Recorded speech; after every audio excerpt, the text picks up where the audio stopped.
Hola, bueno, vamos a hacer una conversación con el arquitecto Roberto Busnelli, que después vamos a agregar todo su currículum, que es muy prolífico, con un perfil muy variado. Primero te quería preguntar así un poco para que nos cuentes todo tu recorrido, ¿por qué quisiste ser arquitecto? Mira, en realidad desde chiquito siempre tuve esta fascinación por la construcción.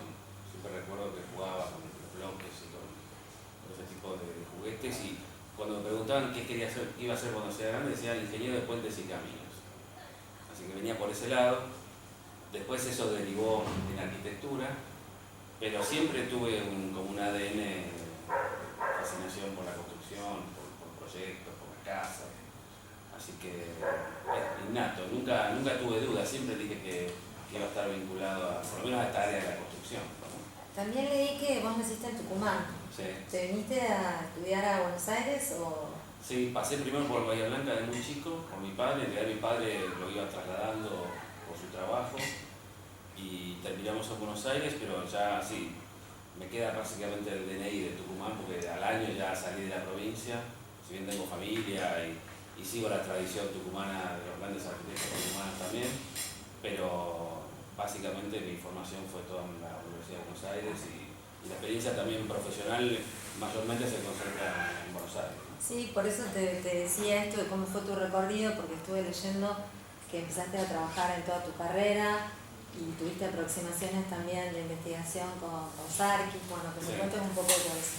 Sí, en la facultad tuve suerte, me anoté en la cátedra, fue el segundo año del regreso a la democracia, o sea que era una facultad muy efervescente, había mucho entusiasmo, a pesar de la historia de la que veníamos. Sin embargo, recuperar las aulas se vivía con mucha felicidad. Y bueno, las primeras cátedras yo recalé en la cátedra de Sánchez Gómez, socio de Solsona. Solsona también tenía su propia cátedra, así que era como el Boca River, era como los primos. Y bueno, tuve la fortuna de que, porque hay mucha fortuna también en el andar de cada uno, de que el primer trabajo que hice el primer cuatrimestre fue seleccionado por la cátedra para una muestra, y ahí Javier Sánchez Gómez me invita a trabajar el estudio de ellos, para hacer en primera instancia un trabajo que fue la recopilación de todos los trabajos de ese año de la cátedra para armar un libro. Y después finalmente quedé y bueno, tuve toda la carrera prácticamente trabajando en el estudio de ellos, que fue un gran lugar de formación complementaria a lo que uno veía en la facultad. Si bien era una época donde los grandes estudios, y de esa época había poco trabajo profesional de gran envergadura, los estudios de ese tamaño todavía seguían arrastrando trabajos interesantes, y bueno, era la posibilidad de acceder a trabajar con un programa que uno habitualmente en los estudios de la escala de uno más pequeños son difíciles de recibir, ¿no? Pero sí, esa experiencia fue muy interesante. Con Javier marcó muchísimo mi formación, y después con Jorge Sarkis fue interesante porque participamos en el primer evento que él hizo con el Centro Poiesis, donde trajo en el año 92 a Peter Eichmann. Y ahí hicimos un workshop con Peter Eichmann, que lo hicimos asociado con Claudio Ferrari a ese trabajo. Claudio recién llegaba, volvía de España. Así que bueno, hicimos juntos ese trabajo. También tuvimos la suerte de que fue seleccionado por Peter Eichmann, incluso se lo llevó, ese trabajo se llevó, la información de ese trabajo se la llevó a Estados Unidos, incluso años después vimos usada una parte de ese trabajo en uno de los ensayos que él hacía en Estados Unidos. O sea que incluso yo tuve la oportunidad de ir un par de veces al estudio de Peter Eichmann en Nueva York a partir de esta experiencia. O sea que así se fue comandando, un poco armando este recorrido, que termina con una experiencia también interesante como la de Peter Eichmann, que fue en el año 96, junto con el arquitecto Jaime Greenberg, que es el actual titular de la cátedra donde yo enseño en la UBA. Hicimos, por invitación de la Universidad de Itela, hicimos un taller de arquitectura experimental sobre John Hayduk.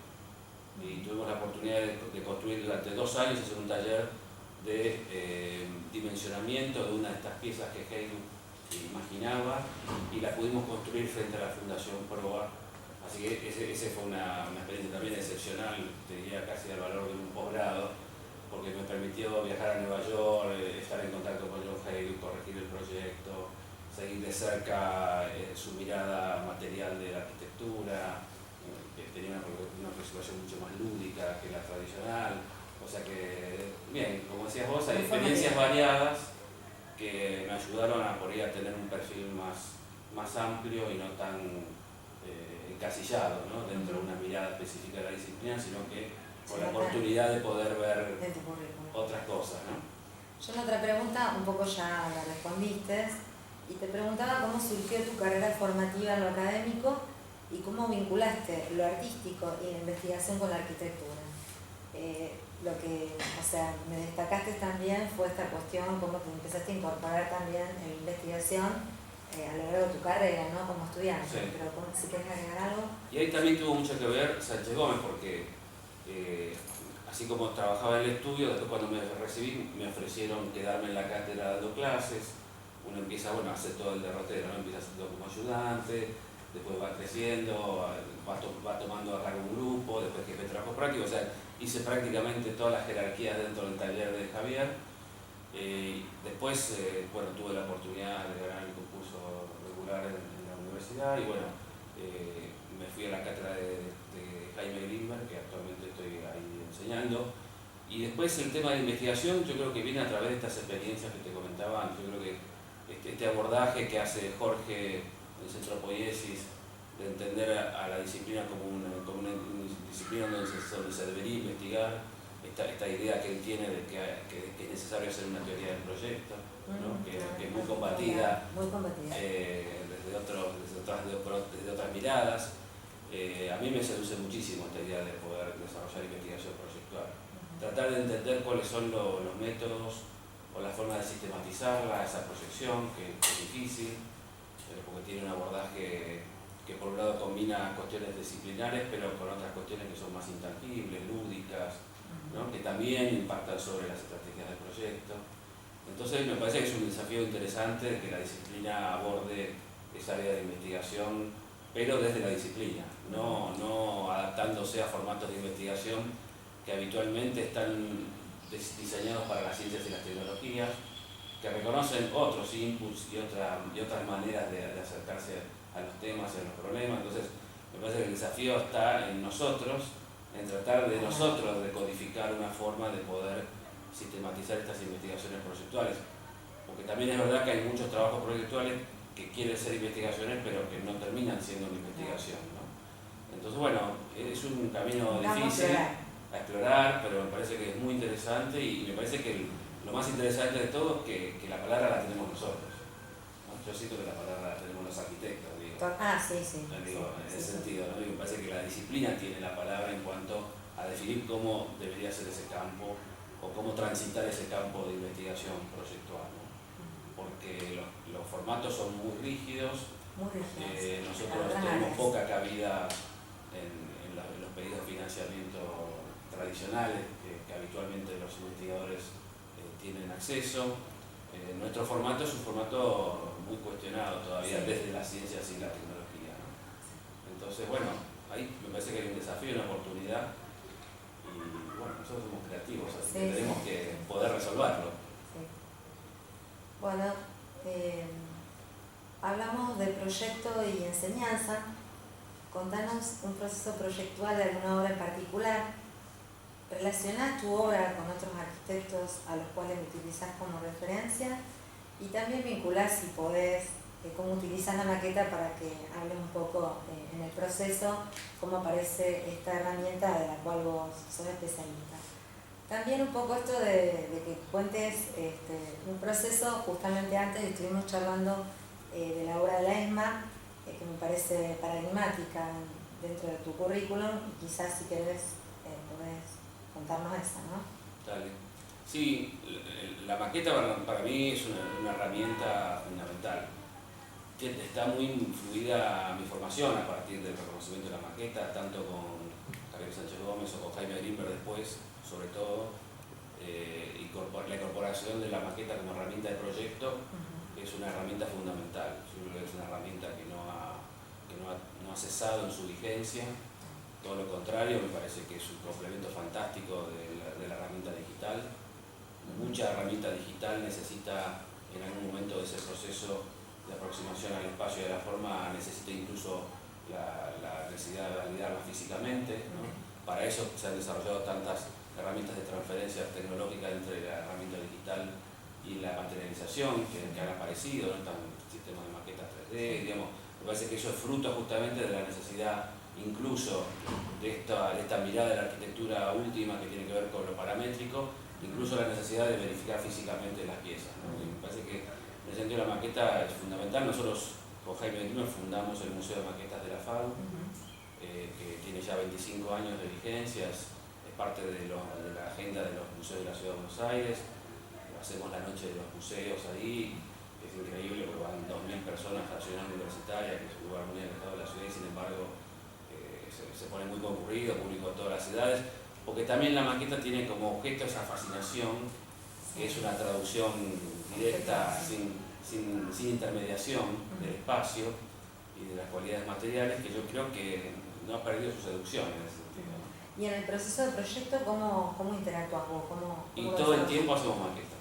Nosotros trabajamos mucho con maquetas, en el estudio tenemos un problema porque no tenemos ya espacio disponible, pero cada proyecto genera 30 o 40 maquetas de estudio, de partes, de piezas, de sectores, así que tenemos una aproximación muy fuerte a partir de la maqueta. Y en este último proyecto del Casino Oficiales en ESMA, yo fui una parte del equipo, no fui el único autor. Ahí, en realidad el proyecto está comandado por dos curadores, que es Hernán Bisman y Alejandra Naftal, que no son arquitectos, sino que Alejandra es una sobreviviente de un campo de detención, pero además es museóloga, y Hernán Bisman es un editor de arquitectura y también museólogo, curador de muchos envíos a las bienales. Y desde el área de la arquitectura, junto con Carlos Campos, abordamos el desarrollo de las piezas de este proyecto, que es un proyecto muy difícil, porque es un proyecto sobre un edificio que fue vaciado por los militares antes de entregar, o sea que básicamente el propio edificio encarna la historia de lo que allí pasó, a pesar de la ausencia que uno percibe dentro de ese edificio. Un edificio que sigue siendo prueba judicial, por lo cual hubo que trabajar codo a codo con el juez de la causa y el equipo de fiscales que nos venían a monitorear los avances de los trabajos cada tanto para ver que justamente la prueba judicial no haya sido intervenida. Todavía sigue viniendo gente del exterior a reconocer el edificio. Recordemos que la gente que estaba en este edificio estaba todo el tiempo encapuchada, o sea que el relato verbal es clave en la identificación de lo que allí pasó. Entonces todavía sigue habiendo gente que viene a reconocer el edificio, o sea que fue un gran desafío porque lo que allí se hizo no fue una obra de arquitectura, sino que fue una apuesta museográfica, entendida como una serie de piezas que son autónomas, que se apoyan en el edificio, que no hemos perforado prácticamente ningún muro, no se han hecho ningún tipo de intervención.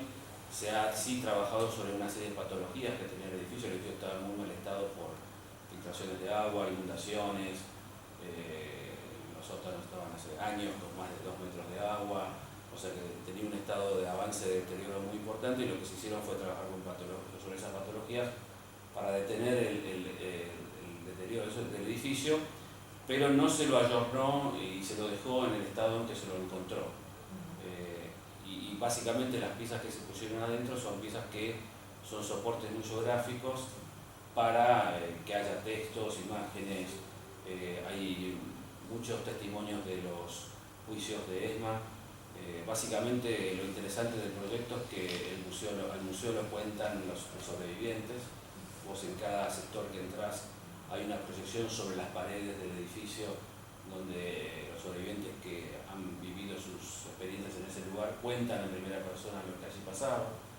O sea que en ese sentido es interesante porque el relato es casi en primera persona. Y después, por supuesto, hay testimonios impresos en los vidrios, nada que agreda la condición edilicia del edificio, ¿no? Así que un trabajo casi de la no arquitectura, porque había que controlarse para no hacer de más. Siempre fue un trabajo de mínima, ¿no? Al contrario, siempre estar sacando cosas. De hecho, el proceso, es un proceso de 2 años duró el proyecto, y durante esos 2 años se presentó más de 70 oportunidades a los distintos organismos y organizaciones, o sea que la gran mayoría de los organismos participan. Nosotros tenemos el apoyo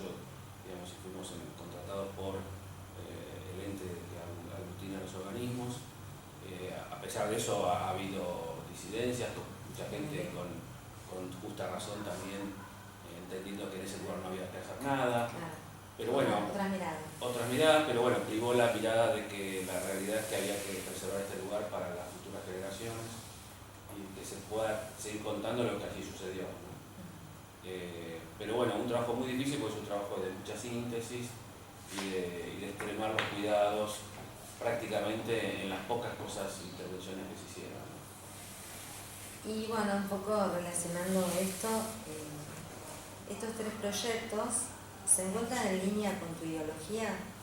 La apuesta museográfica de la ESMA, Sitio de la Memoria, ex casinos oficiales y Centro Clandestino de Detención, Tortura y Exterminio de Buenos Aires, el contenedor para el mural de David Siqueiros, la instalación La Máscara de la Medusa de Arquitectura Experimental de Jones Hale. Un arquitecto ¿debe participar de proyectos con los que comparte la ideología o no necesariamente? A mí por suerte no me tocó el caso. En estos casos que vos nombraste, yo comparto plenamente la posición ideológica de esos proyectos. O sea que no te podría decir en contrario cómo hubiera reaccionado. Creo que sería muy difícil, la verdad que a mí me costaría poderme involucrar en un proyecto donde ideológicamente yo esté en contra, ¿no? La verdad no creo que podría pasar, la verdad. Sinceramente creo que, como decíamos recién, nuestra disciplina tiene un abordaje por un lado puro y duro, específico, pero también muy lúdico, de la cultura, digamos. Entonces la verdad que es muy difícil poder aproximarse a un proyecto donde uno no tenga cierta empatía, ¿no? En los tres casos que vos nombraste, claramente hay una empatía con los tres proyectos, a pesar de también ser distintos, porque en el mural de Siqueiros nosotros solamente hicimos la caja contenedora del proyecto de Becker Ferrari, el proyecto general del edificio. Nosotros solamente desarrollamos la pieza que contiene el mural de soporte, esa pecera de vidrio, que fue un trabajo muy interesante, porque también tuvimos la oportunidad de acceder a alguna tecnología que hasta ese momento en el país no había, entonces fue también interesante profesionalmente el aprendizaje, ¿no? Desde ese lugar. Pero yo creo que los tres proyectos, desde la disciplina pura, ofrecieron la oportunidad de un desarrollo material muy específico, casi personalizado para cada obra, ¿no? Esta idea de pensar la materialidad de la obra en forma paralela al proyecto, a las ideas del proyecto, me parece que los tres proyectos coinciden, que fueron procesos que fueron marcados por esa condición material, ¿no? Se nota, bueno, ¿no? Además sos titular en el área de tecnología, ¿no? Técnica. En la USAM. Sí. Y se nota cuando uno lee tu página web, cómo aparecen todos los detalles constructivos y cómo te detenés en la cuestión técnica, ¿no? La última pregunta tiene que ver con esto, que revisando tu currículum veía tu tesis doctoral y cuando vos decís en el título de tu tesis conciencia arquitectónica de la técnica en la arquitectura, ¿qué significa eso? Sí, es interesante, la palabra conciencia en realidad está sacada de otra tesis doctoral de un español, yo ahí le pongo los créditos para no tener problema, o sea que está aclarado, pero es muy interesante la palabra conciencia utilizada en esa frase porque en realidad un poco la tesis doctoral, que todavía estoy en proceso de armarla, lo que sostiene como hipótesis es esta idea de que materialidad y proyecto tienen que nacer juntos y es un desarrollo donde la estrategia proyectual necesita validar materialmente, permanentemente, las hipótesis del proyecto. Romper con esta idea que habitualmente encontramos en las escuelas de arquitectura, donde 15 días antes de la entrega le preguntamos a los chicos estudiantes de qué material es el edificio, ¿no? Digamos, esa falacia pedagógica hay que cortarla de cuajo, y la verdad que esa pregunta tiene que estar el primer día, ¿no? ¿De qué material va a ser el edificio? Independientemente del proyecto, de la idea, y es una pregunta que hay que hacerla reiteradamente durante el proceso para ir validando, aunque sea de momentos, de fragmentos, de algunas situaciones que nos vayan ayudando a tomar esas decisiones. Y la conciencia tiene que ver con que no hace falta que uno domine o conozca toda la técnica o sea un catálogo de resoluciones técnicas. Lo que es importante es tener conciencia de que frente a los problemas existe esa necesidad de resolución técnica, ¿no? Este libro que yo te comentaba, que es de José María del Monte, es sobre la obra de Méndez de Rocha, y la hipótesis, que es muy interesante, es la Rocha. Y básicamente lo que te dice cuando te muestra los croquis de Méndez de Rocha es que él dibuja en pretensado, o sea, ni siquiera dibuja en hormigón, ¿no? Entonces, lo que dice Méndez de Rocha es que se incorpora la técnica de tal forma que ya deja de ser parte de la técnica para ser parte de la razón. Entonces, cuando es parte de la razón, el pensar ya piensa con esa técnica absolutamente incorporada, ¿no? Es natural. Entonces, el gesto, el trazo, está involucrando no solamente esta cuestión lúdica de las ideas, del pensamiento, sino que también ya tiene un ADN de materia, ¿no? Hay una frase también muy linda de José María de Moreno Mansilla, el socio de Emilio Tuñón, de Tuñón Mansilla, los españoles, que él dice que esta idea de los pensamientos, la única forma de poder traducir la arquitectura es entendiendo que no hay arquitectura sin confianza en la materia. Y de vuelta, ahí aparece otra palabra que es confianza. Y a mí al final, en la tesis doctoral, me están empezando a interesar todas estas palabras: conciencia, confianza. Aravena habla de un proyecto ajustado, una formulación ajustada, o sea, ajustado, que son todas palabras que no vienen de la técnica, que vienen de cuestiones más lúdicas, claro, sí, más sensibles, ¿no? Entonces, es interesante como todos estos autores, sin embargo, para referirse a la técnica, tienen que recurrir a palabras que no vienen del mundo de la técnica, ¿no? Entonces, es interesante porque entonces eso te habla de que la técnica no es solamente el catálogo de detalles ni de soluciones constructivas, sino que la técnica es mucho más. Tiene que ver con la tecnología, tiene que ver con la tradición, tiene que ver con un montón de temas, con lo que llama también Juan Baillas la lógica constructiva, ¿no? Que esto es herramental, es instrumental, que uno mismo crea o se apropia para dominar la forma, ¿no? Entonces, en ese instrumental vos empezás a generar tus propios dispositivos, tus propias formas de acercarte, tus propios tips, empezás a repetir algunas resoluciones constructivas materiales que te vas sintiendo cómodo y las vas perfeccionando. Y en ese sentido es interesante hablar con los estudiantes que cuando hablan de un arquitecto que no se detengan solamente en el momento de que están analizando, sino que traten de rastrear hacia atrás y hacia adelante cómo fue esa evolución, ¿no? Cómo van los procesos, cómo entender que esto es todo un proceso, que lo que es importante es que uno empiece a tener un dominio sobre ese proceso y que no sea un proceso descontrolado, ¿no? En ese sentido, desde ese lugar, desde lo material por lo menos, ¿no? Bueno, ahora me gustaría volver cuando empezamos la investigación y así como una especie de manifiesto, cómo podemos entusiasmar a los docentes para que investiguen. Mira, yo hace 2 años que estamos empezando la carrera, empezó la Escuela de Arquitectura en la UNSAM. La UNSAM, bueno, hoy lo vamos a profundizar un poco más en la charla, pero es una universidad que nació a partir de la investigación y de la extensión, y después derramó al grado, ¿no? Entonces tiene como su ADN esta condición de investigar. Y yo creo que para la materialidad también hay un arquitecto argentino, se llama Ricardo Flores, que tiene un estudio en Barcelona, se llama Eva Prats y Ricardo Flores, que fueron discípulos de Miralles, ¿no? Y él tiene una frase muy interesante que es entender a la construcción como una investigación, ¿no? Entender los procesos constructivos como si fueran una investigación de la tradición constructiva que uno está queriendo emplear, de cómo fue en el pasado, cómo es en el presente, cómo puede ser incluso en un futuro que todavía no sospechemos cómo va a ser. Pero él dice, si uno encara la construcción o la posibilidad constructiva de una como si fuera una investigación, uno empieza a generar un espesor en esa dinámica mucho más interesante y empieza a encontrar muchas más respuestas a la hora de pararse frente a los problemas. Yo creo que la investigación para mí es clave en el mundo académico, sobre todo. Para mí debería ser tiene que ser una política de las universidades fomentar esa condición de investigación, independientemente del gusto que empiecen a sentir los profesores o de la inclinación que puedan tener los profesores. Yo creo que debería haber una política universitaria que fomente, no sé si a través de conseguir cargos por ahí con más carga horaria, ¿viste? O sea, me parece que tiene que empezar a haber mecanismos para fomentar la investigación. A mí me parece que no hay universidad posible a futuro sin investigación.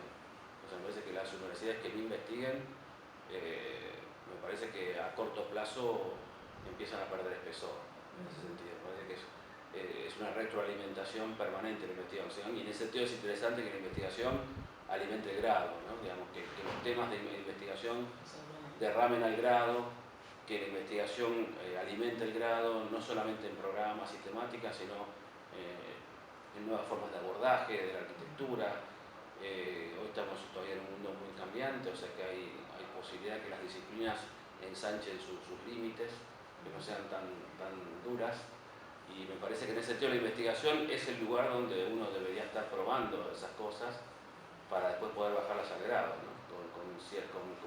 Con un compendio mayor de certezas y con más herramientas, más que certezas, más herramientas para que en el grado puedan ser trabajadas de otra manera. Pero yo creo que la investigación, y sobre todo la investigación proyectual, es una deuda de nuestras universidades. Yo creo que hay mucho que se está haciendo. El proyecto, obviamente lo que estuviste diciendo, pero digamos, asentís de que el proyecto es investigación, a pesar de todas las... Sí, el proyecto es la herramienta fundamental del arquitecto, ¿no? Por la capacidad de síntesis que tiene el proyecto en su proceso, pero sí, yo creo que el proyecto tiene que estar muy ligado a la investigación proyectual, ¿no? Pero bueno, es un tema difícil, pero yo soy optimista, incluso en la Universidad de Buenos Aires, donde era un tema que hasta hace 10 años prácticamente el único que hablaba era Jorge por los pasillos. Hoy hay mucha gente involucrada en investigaciones proyectuales, y yo creo que va a haber cada vez más, porque se entiende que incluso desde los talleres de proyectos se entiende como una deuda, ¿no? Yo creo que los mismos talleres de proyectos son los que deberían empezar también a fomentar este tipo de investigaciones. Con todo el tema de los concursos, creo que es como que ahí es donde se arma probablemente esta polémica, o sea, toda en los talleres de proyecto, esto de estar permanentemente haciendo concursos o probando otras cuestiones, hace que, bueno, toda esa masa de docentes no comparta el hacer investigación de proyectos, ¿no? Entonces me parece que siempre está como pasando esto, ¿no? Como lo que hablabas vos también, el tema de los formatos. Sí, el tema es que la investigación implica metodología, ¿no? Entonces nosotros estamos muy poco acostumbrados a trabajar con métodos.